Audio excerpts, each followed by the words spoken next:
Good morning, Pelham Road. I hope you're enjoying these cool evenings as much as I am.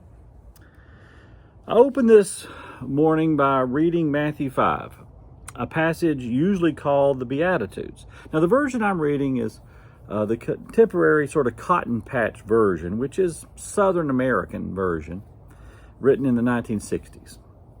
The spiritually humble are God's people, for they are citizens of the new order.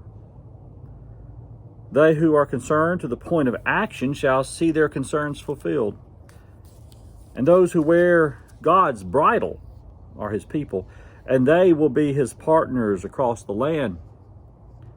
They who have an unsatisfied appetite for the right are God's people, and they will be given plenty to chew on. The generous are God's people, and they will be treated generously. And those whose motives are pure, they're God's people, and they will have spiritual insight. Men and women of peace and goodwill are God's people and will be known as his children.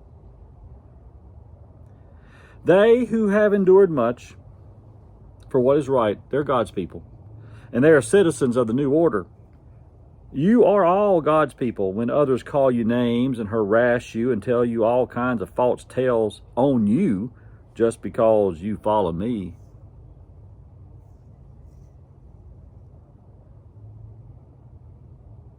Be cheerful, good-natured,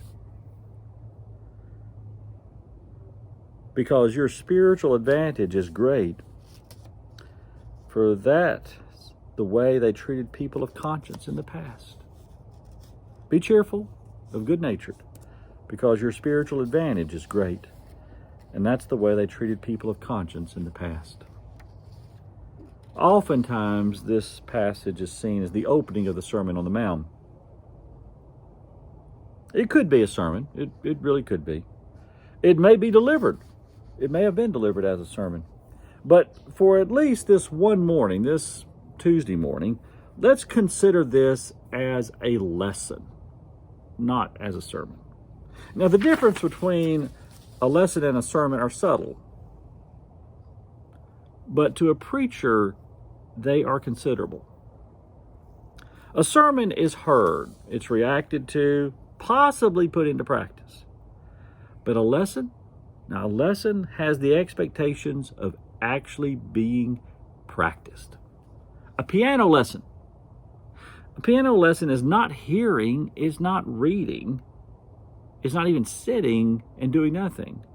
It is performing what you're being taught. Practice makes perfect.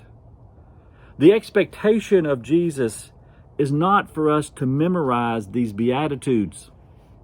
His expectation is that we will live with humility, generosity, and good nature, which is what these Beatitudes teach us. That's the lesson. Let's put them into practice.